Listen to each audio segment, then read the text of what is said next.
Hi hello friends, welcome back to Media Talks. நான் உங்கள் மௌனிகா. இதுவுமே ஒரு ஃபாலோவர் கமெண்ட்ஸ் தான். பிகாஸ் வீக்காக்கு இப்போ ரீசன்ட் டேஸில் நிறைய நெகட்டிவ்ஸ் வந்துட்டுருக்கு. அதை பற்றி நம்ம நிறைய பேர் பேசிகிட்டு இருக்கோம். ஸோ நெகட்டிவ் ஸ்ப்ரெட் பண்ணுறவங்க நெகட்டிவ் ஸ்ப்ரெட் பண்ணிகிட்டே தான் இருப்பாங்க. ஸோ அதை எதுவுமே பெருசாக எடுத்துக்காதீங்க.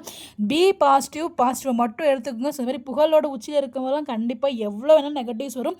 அது எதுவுமே நம்ம பொருட்படுத்தாமல் நம்ம லைஃப்க்கு எது தேவையோ அதை மட்டும் எடுத்துகிட்டு மூவ் ஆன் பண்ணிட்டே போயிருந்தீங்கன்னு வச்சுக்கோங்களேன். கண்டிப்பாக நீங்கள் புகழோட உச்சத்துக்கு இன்னும் ஆல்ரெடி உச்சத்தில் தான் இருக்கீங்க, இன்னும் வேறு லெவலுக்கு உச்சத்துக்கு போவீங்க. உங்களுக்கு தெரியும் நீங்கள் யார் அப்படின்னு சொல்லிட்டு. ஸோ அடுத்தவங்களுக்கு நீங்கள் எக்ஸ்பிளைன் பண்ண வேண்டிய அவசியம் இல்லை. உங்களுக்கு தெரியும், உங்களை புரிஞ்சவங்களுக்கு தெரியும். புரியாதவங்களுக்கு நீங்கள் எக்ஸ்பிளைன் பண்ண வேண்டிய அவசியம் இல்லைன்னு நினைக்கிறேன். இது எல்லாருக்குமே பொருந்தும் நான் சொல்கிறது காமனாக. இதுவுமே ஃபாலோவர் கமெண்ட்ஸ் தாங்க. ஸோ நம்ம நிறைய கமெண்ட்ஸ் பண்ணியிருக்காங்க. பட் நம்மளால் ஷேர் பண்ண முடியல. முடிஞ்ச அளவுக்கு நான் ஷேர் பண்ணிட்டு இருக்கேன்.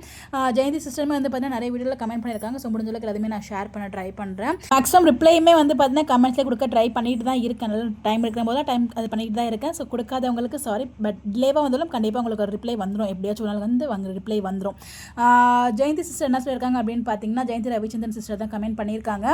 இந்த உலகத்தில் மனித குலம் இருக்கிற வரை அழுகிய மனம் படைத்தவர்களும் இருக்க தான் செய்வார்கள். இவர்கள் மனித இனத்திற்கே ஆபத்தானவர்கள். இவர்களை புறம் தள்ளிவிட்டு நம்ம வாழ கற்றுக்கொள்ள வேண்டும். இப்போ நம்மளோட ஃபேன்ஸ், நம்ம கமெண்ட் பண்ணுறவங்க, நம்ம மேக்ஸிமம் போடுற வீடியோஸ் பார்த்தீங்கன்னா வீக்காவோட சப்போர்ட்டர்ஸ், வீக்கா ஃபேன்ஸ் அவங்க ஷேர் பண்ண தான் நான் ஷேர் பண்ணிட்டு இருக்கேன். ஸோ ஃபுல் வீடியோ பார்க்காம ஸோ தயவுசெய்து யாரும் கீழே கமெண்ட் பண்ண வந்துடாதீங்க. ஸோ என்னோட வீடியோ நான் தனியாக பேச வீடியோக்கு வேணால் நீங்கள் கமெண்ட் என்ன வேணால் பண்ணிக்கோங்க. பட் நான் ஃபாலோவர்ஸோட கமெண்ட் போடும்போது அவங்க ஹர்ட் ஆகிற மாதிரி எதுவும் வீடியோஸில் கமெண்ட் பண்ணிடாதீங்க. இதனோட கைண்ட் ரெக்வஸ்ட் ப்ளீஸ்.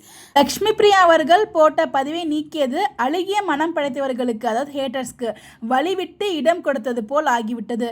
லைம் லைட்டில் உள்ளவர்கள் இதை உணர வேண்டும். சம்பந்தப்பட்ட 2 பேருக்கும் உடன்பாடு உண்டென்றால் எல்பி போட்ட பதிவை நீக்கி இருக்கக்கூடாது. நீங்கள் இருவரும் மூவியில் நடித்து புகழ் பெறவில்லை என்றாலும் பணம் வேண்டுமானால் கிடைக்காமல் இருந்திருக்கலாம். ஆனால் மகாநதி வீக்காவாக நடித்ததன் மூலமாக புகழின் உச்சிக்கே சென்று விட்டீர்கள்.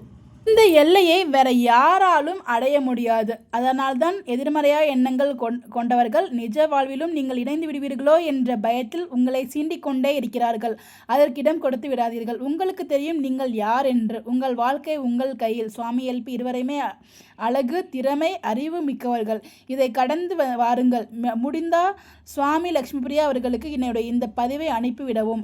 எங்களோட பாயிண்ட் உண்மையிலே கரெக்டு தாங்க. ஸோ நான் மேலே போக போக நமக்கு நெகட்டிவ்ஸ் வந்துட்டே தான் இருப்பாங்க. அந்த நெகட்டிவ்ஸை பார்த்து நம்ம ஃபீல் பண்ண ஆரம்பிச்சோன்னா கடைசி வரைக்கும் ஃபீல் பண்ணிகிட்டே தான் இருக்க முடியும்.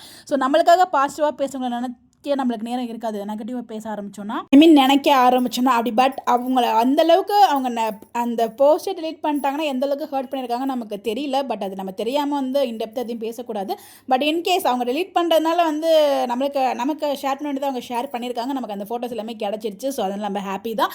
பட் இருந்தாலும் நெகட்டிவ்ஸ்க்கு நீங்கள் ரொம்ப இம்பார்ட்டன்ஸ் கொடுக்க வேண்டாம். அந்த காமன் போஸ்ட்டுமே பார்த்தீங்கன்னா அது புரிகிறவங்களுக்கு தாங்க புரியும். புரியாதவங்களுக்கு அதெல்லாம் அந்த மாதிரி ஜென்மங்களுக்கெல்லாம் புரியவே புரியாது. என்ன போட்டாலும் புரியவே புரியாது. நம்ம சுவாமி ப்ரோ போட்டிருப்பாரு, முடிஞ்சால் படித்தவன் புரிஞ்சுக்கோ, புரிஞ்சுக்கோ, புரியாதவன் புரிஞ்சவங்ககிட்ட கேட்டுக்கோ அப்படிங்கிற மாதிரி. ஸோ அந்த மாதிரி கூட உங்களால் கேட்டுக்க முடியாது.